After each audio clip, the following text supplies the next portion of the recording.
आप जिन लोगों के साथ रहते हैं, आपकी सोच और काम करने की क्षमता उनके जैसे ही हो जाती है। दोस्त ऐसे बनाओ जो आपको अच्छे काम करने के लिए उत्साहित करें और बुरे काम करने से तुरंत रोके। अगर आप अपने दम पर कोई सेकंड हैंड बाइक भी खरीद रहे हैं, तो आप उन लोगों से कई गुना ज्यादा सफल होंगे जो अपने माता पिता के पैसों के दम पर लाखों की कार में घूमते हैं। 16 से 25 की उम्र में जो लड़के अपना पूरा दिन लड़कियों के पीछे वेस्ट कर देते हैं, अंत में उन्हें न तो उनका प्यार मिलता है और न ही करियर। और इसी उम्र में जो लोग करियर बनाने के लिए मेहनत करते हैं, अंत में उन्हें उनका प्यार भी मिलता है और करियर भी। जब हम अपने मोबाइल का पासवर्ड किसी को नहीं देते, तो अपने जीवन का कंट्रोल किसी और को कैसे दे सकते हैं? खुद मेहनत कीजिए। या तो मैं कुछ नहीं करता, लेकिन जब मैं कुछ करता हूं, फिर उस काम को मुझसे बेहतर कोई नहीं कर सकता। अगर पढ़ने की या किसी काम को करने की आदत बनानी है, तो खुद से कमिटमेंट कर लीजिए कि अगले 1 महीने तक इस काम को इतनी देर हर हाल में करूंगा। यकीनन 1 महीने बाद आपको उस काम की आदत पड़ जाएगी। एक तो लोग खुद कोई अच्छा काम नहीं करेंगे, और जब कोई दूसरा करता है तो उसमें बुराई ढूंढना शुरू कर देंगे। यदि आप खुद किसी के लिए कुछ अच्छा नहीं कर सकते, तो आपको लोगों की अच्छाई में बुराई निकालने का कोई हक नहीं है। या तो आप काम कर लो या बहाना कर लो, दोनों चीजें एक साथ नहीं हो सकती। बार बार खुद को धोखा देना और गुमराह करना बंद कर दो। एक फाइनल डिसीजन अभी के अभी लो। रथ का खुद पर कोई जोर नहीं है। रथ पर घोड़े, उसके चालक और मालिक का अधिकार है, लेकिन रथ मालिक के हिसाब से नहीं चल रहा है। कभी घोड़े रथ को कहीं ले जाते हैं, तो कभी रथ चलाने वाला रथ को कहीं लेकर चला जाता है, लेकिन मालिक की बात कोई नहीं सुन रहा। इतिहास के बहुत से महान लोगों ने महान और बड़े काम की शुरुआत इसके साथ शुरू की। यदि मेरी तरह दिखने वाले बहुत से लोग महान सफलता हासिल कर सकते हैं, तो मैं क्यों नहीं? आप कुछ करो या ना करो, टाइम तो बीत ही रहा है।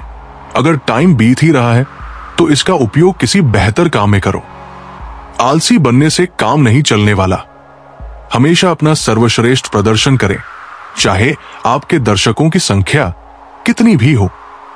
दुखी रहना है तो सब में कमी खोजो, और प्रसन्न रहना है तो सब में गुण खोजो। जब तक किसी भी बात की पूरी जानकारी ना हो, तब तक हमें वहां मौन रहना ही उत्तम है, क्योंकि अधूरा सत्य पूर्ण झूठ से कई गुना ज्यादा खतरनाक होता है। प्रार्थना की रफ्तार इतनी तीव्र होती है कि जुबान पर आने से पहले ही परमात्मा तक पहुंच जाती है। जो किया है वो अवश्य सामने आएगा। कर्म किसी के सगे नहीं होते। जो व्यक्ति दूसरे की निंदा कर खुश होता है, वो ऐसा कर अपने जीवन के पुण्य को खत्म करता है, लेकिन वो एक दिन खुद लोगों की दृष्टि में निंदा का पात्र बन जाता है। क्योंकि निंदा करने से मनुष्य अपने जीवन का सिर्फ पुण्य ही नहीं, बल्कि पुण्य से प्राप्त हुए सुख, यश, कीर्ति सभी का सर्वनाश कर बैठता है। तुम उसके लिए शोक करते हो जो शोक करने के योग्य नहीं है, और ज्ञान की बातें करते हो। बुद्धिमान व्यक्ति न जीवित और न ही मृत व्यक्ति के लिए शोक करते हैं। दूसरों का भला करने वाले मनुष्य को हमेशा कष्टों का सामना करना पड़ता है, क्योंकि हमेशा फल देने वाले वृक्ष को भी पत्थरों की मार सहनी पड़ती है। भगवत गीता में लिखा है, युद्ध वही जीतता है जो युद्ध में लगने वाले समय से अधिक समय तक युद्ध जीतने की तैयारी करता है। जो योद्धा युद्ध से पहले जितनी मेहनत करेगा, उसे युद्ध के वक्त उतनी ही कम चोट आएंगी। विश्वास करो, तुम पर भगवान की बड़ी कृपा है, तभी तो तुम्हें मनुष्य देह मिला है। ये और भी विशेष कृपा समझो कि तुम्हें भजन करने की बुद्धि प्राप्त हुई और भजन के लिए स्व अवसर मिला। इस स्व अवसर को हाथ से मत जाने दो, नहीं तो पछताओगे। परिस्थिति का 3 प्रकार से सामना कर सकते हैं। पहला, या तो उसे स्वीकार कर लें। अगर स्वीकार नहीं कर सकते तो उसे बदलने की कोशिश करें, और अगर बदल भी नहीं सकते तो उसे नियति पर छोड़ दें। संसार के संयोग में जो सुख प्रतीत होता है, उसमें दुख भी मिला रहता है, परंतु संसार के वियोग से सुख दुख से अखंड आनंद प्राप्त होता है। निंदा आकाश की ओर फेंके गए उस पत्थर के समान है जो लौटकर उसी पर गिरता है। जिसने उसे फेंका था। ये जिंदगी हंसी है, इससे प्यार करो। अभी है रात तो सुबह का इंतजार करो। वो पल भी आएगा जिसकी ख्वाहिश है। आप रब पर रखो भरोसा, वक्त पर एतबार करो। कल को आसान बनाने के लिए आज आपको कड़ी मेहनत करनी ही पड़ेगी। हमारे आलस्य की सजा सिर्फ हमारी असफलता नहीं है, दूसरों की सफलता भी है। सफलता पाने के लिए हमें पहले विश्वास करना होगा कि हम कर सकते हैं। गलती हर इंसान से होती है, लेकिन गलती सुधारता वही इंसान है जो दिल से साफ होता है और रिश्तों को खोना नहीं चाहता। जब किसी की नजरअंदाज करने की आदत हद पार कर जाए तो अजनबी बन जाना ही मुनासिब होता है। किसी पर आरोप लगाने से पहले यह देखना चाहिए कि हम स्वयं कितने सही हैं। घमंड के लिए नहीं, लेकिन कभी कभी आत्मसम्मान के लिए जिंदगी में कुछ लोगों का साथ छोड़ना पड़ता है। जिंदगी जबरदस्त है, इसे जबरदस्ती ना जिए, बल्कि जबरदस्त तरीके से जिए। पूजा करने का कोई सिद्धांत नहीं है। परमात्मा हर उस दिल की सुनता है जो पवित्र, निर्दोष और ईमानदार होता है। चलिए अब हम आपको एक कथा सुनाते हैं। काशी के पास गंगा के तट पर एक छोटा सा गांव था जिसका नाम था आनंदपुर। ये गांव अपनी शांति और गंगा की पवित्र लहरों के लिए जाना जाता था।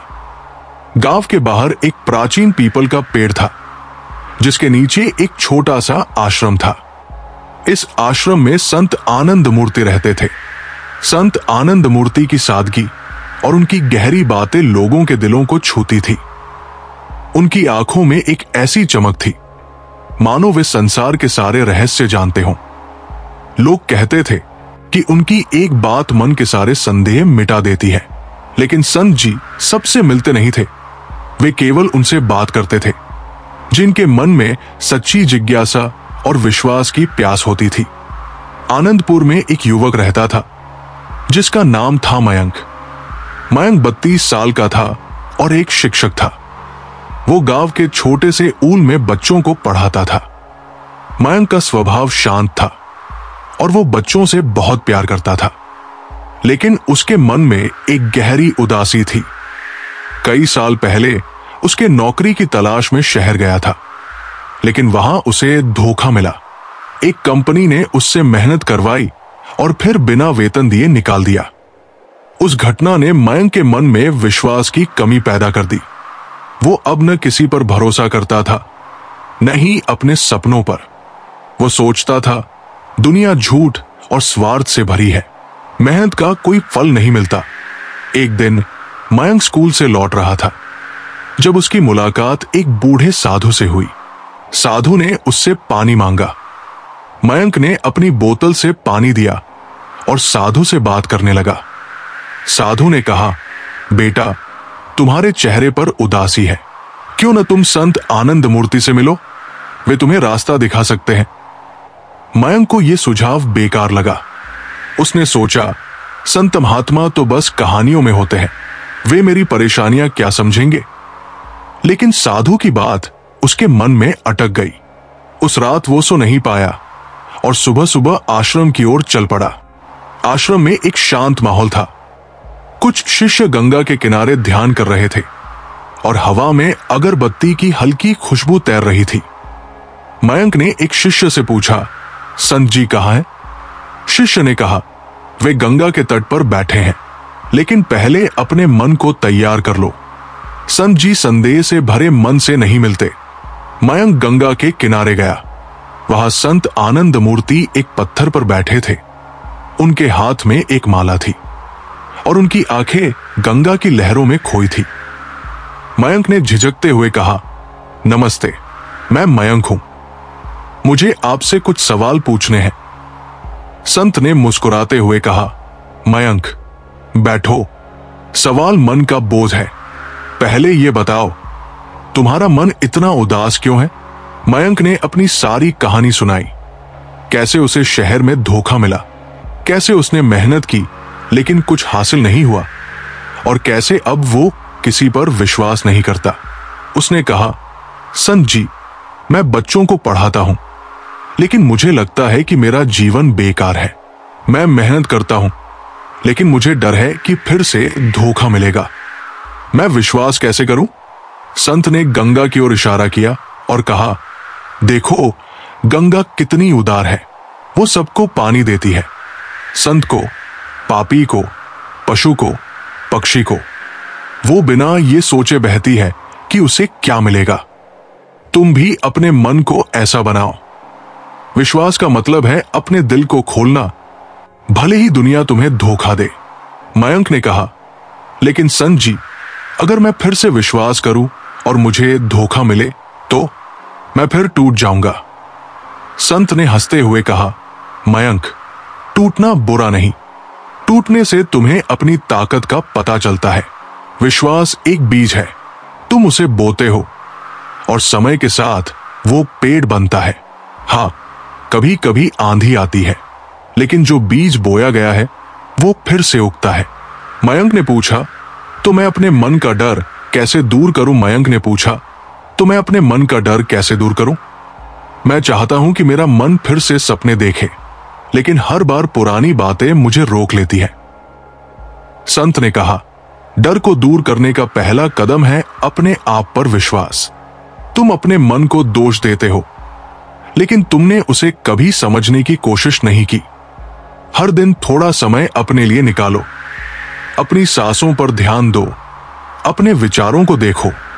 धीरे धीरे तुम्हारा मन तुम्हारा दोस्त बन जाएगा। संत ने एक कहानी सुनाई। कई साल पहले इस गांव में एक किसान रहता था।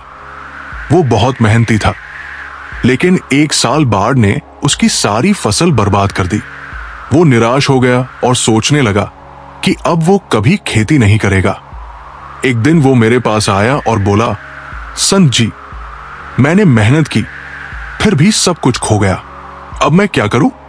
मैंने कहा, फिर से बोना शुरू करो, इस बार अपने खेत को और मजबूत करो। उसने मेरी बात मानी। उसने खेत की मिट्टी को सुधारा, नई तकनीक सीखी और अगले साल उसकी फसल इतनी अच्छी हुई कि पूरे गांव ने उसकी तारीफ की।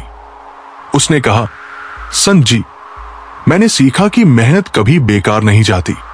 मयंक ने कहा, लेकिन संत जी, अगर मैं फिर से मेहनत करूं और असफल हो जाऊं तो? मैं बच्चों को पढ़ाता हूं, लेकिन मुझे लगता है कि मेरा काम छोटा है, मैं कुछ बड़ा करना चाहता हूं। संत ने जवाब दिया, मयंक, कोई काम छोटा या बड़ा नहीं होता। तुम बच्चों को पढ़ाते हो, तुम उनके सपनों को पंख देते हो, ये सबसे बड़ा काम है। लेकिन अगर तुम्हारा मन कुछ और करना चाहता है तो उसे सुनो, अपने दिल की आवाज पर विश्वास करो। संत ने मयंक को एक काम सौंपा। उन्होंने कहा, गांव में एक छोटा सा पुस्तकालय है, लेकिन वहां किताबें पुरानी हैं। तुम अपनी तनख्वाह का कुछ हिस्सा वहां नई किताबें लाने के लिए दान करो। और हां, हर हफ्ते एक दिन बच्चों को कहानियां सुनाओ, उन्हें प्रेरणा दो। मयंक को यह विचार पसंद आया। उसने अपनी तनख्वाह से कुछ पैसे बचाए और पुस्तकालय के लिए नई किताबें खरीदी। हर रविवार को वो बच्चों को कहानियां सुनाता, साहस की, मेहनत की और विश्वास की। बच्चे उसकी कहानियों को बड़े चाव से सुनते। एक दिन एक छोटी लड़की, जिसका नाम था अनन्या, ने कहा, सर, आपकी कहानियों ने मुझे सिखाया कि मैं अपने सपनों पर विश्वास करूं। मैं एक दिन डॉक्टर बनूंगी। मयंक की आंखें नम हो गई। उसे लगा कि उसका जीवन अब सार्थक हो रहा है। कुछ महीनों बाद मयंक फिर संत आनंद मूर्ति से मिलने गया। इस बार उसके चेहरे पर एक नई चमक थी। उसने कहा, संत जी, आपने मुझे विश्वास करना सिखाया। बच्चों की मुस्कान देखकर मेरा डर कम हो गया है।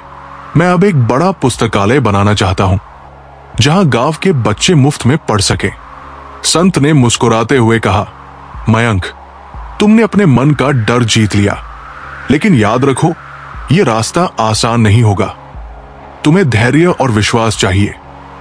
मयंक ने कहा, संत जी, अब मुझे डर नहीं लगता। मैं जानता हूं कि यह मेरा रास्ता है। मयंक ने गांव वालों से मदद मांगी। उसने अपने दोस्तों और स्कूल के शिक्षकों को साथ लिया। धीरे धीरे गांव में एक बड़ा पुस्तकालय बन गया। बच्चे वहां पढ़ने आते और मयंक उनकी मदद करता। उसका पुस्तकालय गांव का गर्व बन गया। मयंक का मन अब शांत था। उसने सीखा कि विश्वास और प्रेम से हर डर को जीता जा सकता है। कुछ साल बाद संत आनंद मूर्ति पुस्तकालय आए। उन्होंने बच्चों को पढ़ते और हंसते देखा। उन्होंने मयंक से कहा, बेटा, तुमने विश्वास का दिया जलाया। तुमने न केवल अपना उद्देश्य ढूंढा बल्कि दूसरों को भी प्रेरणा दी। मयंक ने संत के चरण छुए और कहा, संत जी, ये सब आपकी कृपा से हुआ। सीख, ये कहानी हमें सिखाती है कि विश्वास वो शक्ति है जो हमें अंधेरे से प्रकाश की ओर ले जाती है। आत्मखोज और निस्वार्थ प्रेम के माध्यम से हम अपने जीवन का उद्देश्य पा सकते हैं। मेहनत और धैर्य से हर सपना सच हो सकता है और दूसरों के लिए जीना ही सच्ची सफलता है। आजकल हमारे देश में, यहाँ तक कि दुनिया के कई विकसित देशों में प्रेत बाधित जीवन की बड़ी चर्चा होती है। अप्रत्याशित घटनाओं को मीडिया बढ़ा चढ़ाकर बताता है। कोई कहता है चीजें अपने आप हिलती है, कोई कहता है कि ऊपर की हवा लग गई। कैसे मनुष्य का डर उसकी मनोदशा को एक दृश्य बना देता है। हनुमान चालीसा में एक पंक्ति में लिखा गया है, भूत पिशाच निकट नहीं आवे, महावीर जब नाम सुनावे। इसका सीधा अर्थ है, यदि आप किसी परम शक्ति से जुड़े हैं जो आपके ही भीतर है, जो आत्मा की शक्ति हो सकती है, तो फिर आपको इन सब बातों से अपने आप मुक्ति मिल जाएगी। पर यदि कोई मान ले कि भूत पिशाच होते हैं, तो फिर यूं समझिए कि हमारे दुर्गुण ही सबसे बड़े भूत पिशाच हैं और हमें उनसे मुक्ति पानी चाहिए। जीवन में जब भी हम खराब दौर से गुजरते हैं, तब मन में यह विचार आता है कि परमात्मा मेरी परेशानी देखता क्यों नहीं है, मेरे दुख कम क्यों नहीं करता। पर याद रखना, जब परीक्षा चल रही होती है तब शिक्षक मौन रहता है। कांटों पर चलकर फूल खिलते हैं, विश्वास पर चलकर भगवान मिलते हैं। एक बात सदा याद रखना दोस्त, सुख में सब मिलते हैं लेकिन दुख में सिर्फ भगवान मिलते हैं। जितना कठोर बनोगे उतनी ही जल्दी लोग आपको हृदय से निकाल देंगे, चाहे आप उनके लिए कितने भी जरूरी हों। जीव जन्म से होती है और मृत्यु तक रहती है क्योंकि वह कोमल होती है। दांत जन्म के बाद में आते हैं और मृत्यु से पहले चले जाते हैं क्योंकि वे कठोर होते हैं।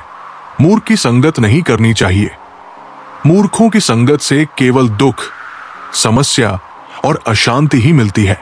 जैसे लोहा जल पर नहीं तैर सकता है, वैसे ही मूर्ख की संगत से कोई लाभ नहीं मिल सकता है। स्वाति नक्षत्र की बूंद जब केले के पत्ते पर पड़ती है तो वो कपूर बन जाती है, सीप में पड़ती है तो मोती बन जाती है और सांप के मुंह में पड़ती है तो वो विष बन जाती है। जैसी संगत होती है वैसी रंगत छड़ जाती है। जो स्वयं से प्रेम करता है वही संसार से निस्वार्थ प्रेम कर सकता है। जो भीतर खाली है वही दूसरों से अपेक्षाएं करता है। रवि हर किसी से उम्मीद करता था कि लोग उसे सराहें, उसकी मदद करें। जब उसे कोई इग्नोर करता वो टूट जाता। एक दिन वो एक साधु से मिला। साधु ने उसे एक कटोरा दिया और कहा, इसमें तब तक पानी भर जब तक ये छलक न जाए। रवि ने घंटों कोशिश की पर कटोरा छेद वाला था। साधु मुस्कुराए, तू भी इस कटोरे जैसा है, खुद को भरे बिना बाहर से उम्मीद कर रहा है। उस दिन के बाद रवि ने खुद से प्रेम करना शुरू किया, सीखना, मुस्कुराना, आगे बढ़ना। धीरे धीरे दुनिया भी उसे वह देने लगी जिसकी उसे सच में जरूरत थी। मनुष्य के जीवन के एक क्षण का भी पता नहीं है। ना जाने किस पल प्रलय हो जाए, कब मृत्यु आ जाए। इसलिए यह धारणा छोड़ देनी चाहिए कि अमुक स्थिति हो जाने पर भगवान का भजन करूंगा।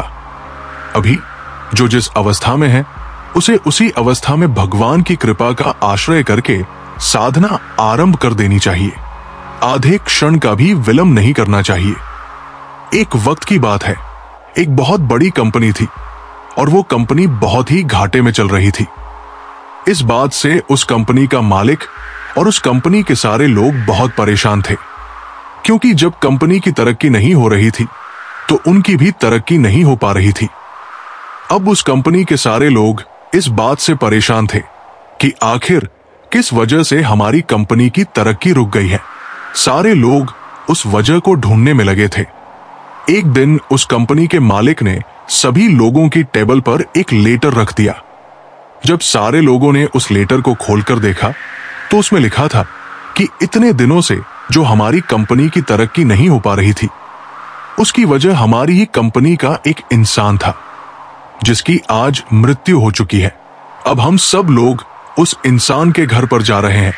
सारे लोग रेडी हो जाओ। जब सारे लोगों ने वो लेटर पढ़ा तो उन्हें खुशी तो बहुत हुई कि जिस इंसान की वजह से हमारी कंपनी की तरक्की नहीं हो पा रही थी, अब वो इंसान इस दुनिया में नहीं रहा। अब हमारी कंपनी फिर से तरक्की करने लगेगी।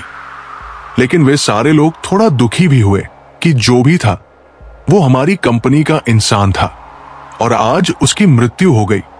उस कंपनी के मालिक ने सारे लोगों को एक जगह जमा किया और वे सब मिलकर उस इंसान के घर पर गए। वहां एक बड़ा सा हाल था और उस हाल के बीच में एक कफन रखा हुआ था।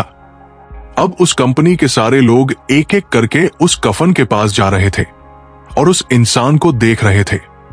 सभी लोग ये देखने के लिए उत्साहित थे कि आखिर वो इंसान कौन था।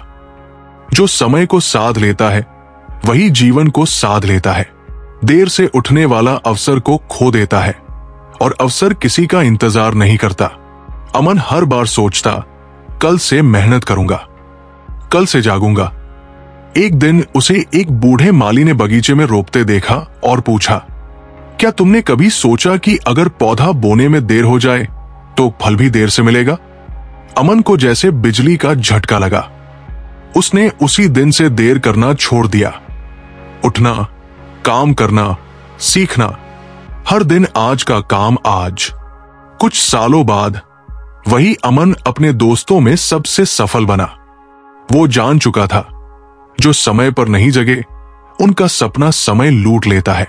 जब एक एक करके सारे लोग उस कफन के अंदर देख रहे थे तो सभी हैरान हो जा रहे थे।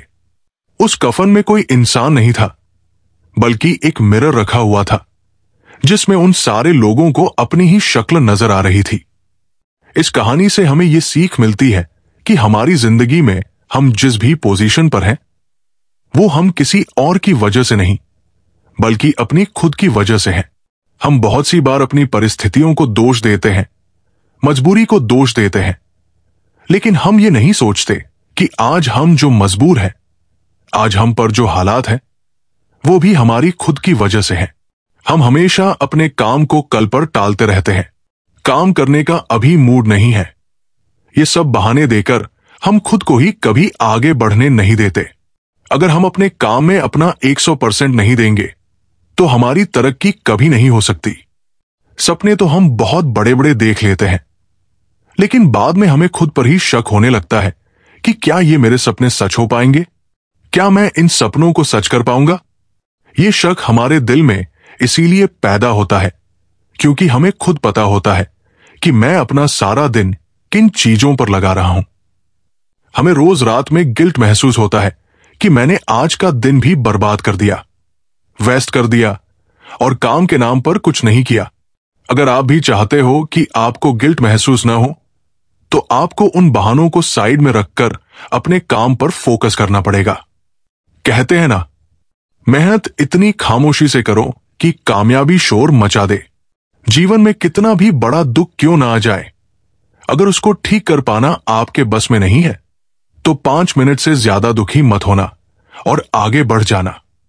तभी जीवन जीना सीख पाओगे, वरना जीवन भर किसी ना किसी बात को लेकर दुखी ही रहोगे। सत्य को समझने के लिए धैर्य चाहिए। जल्दबाजी में तो केवल भ्रम मिलता है। जो ठहर कर देखता है वही जीवन के रहस्यों को पहचानता है।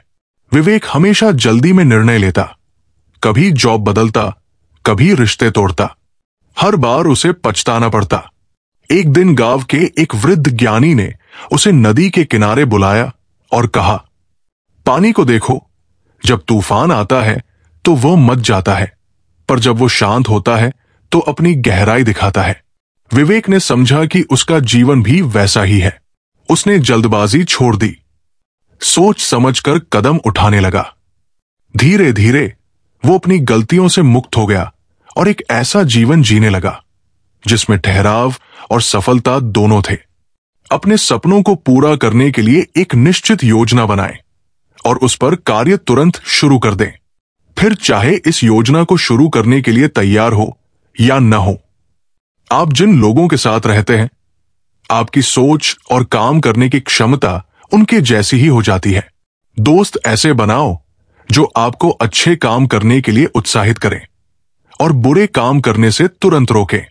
अगर आप अपने दम पर कोई सेकंड हैंड बाइक भी खरीद रहे हैं, तो आप उन लोगों से कई गुना ज्यादा सफल होंगे जो अपने माता पिता के पैसों के दम पर लाखों की कार में घूमते हैं। 16 से 25 की उम्र में जो लड़के अपना पूरा दिन लड़कियों के पीछे वेस्ट कर देते हैं, अंत में उन्हें न तो उनका प्यार मिलता है और न ही करियर। और इसी उम्र में जो लोग करियर बनाने के लिए मेहनत करते हैं, अंत में उन्हें उनका प्यार भी मिलता है और करियर भी। जब हम अपने मोबाइल का पासवर्ड किसी को नहीं देते, तो अपने जीवन का कंट्रोल किसी और को कैसे दे सकते हैं?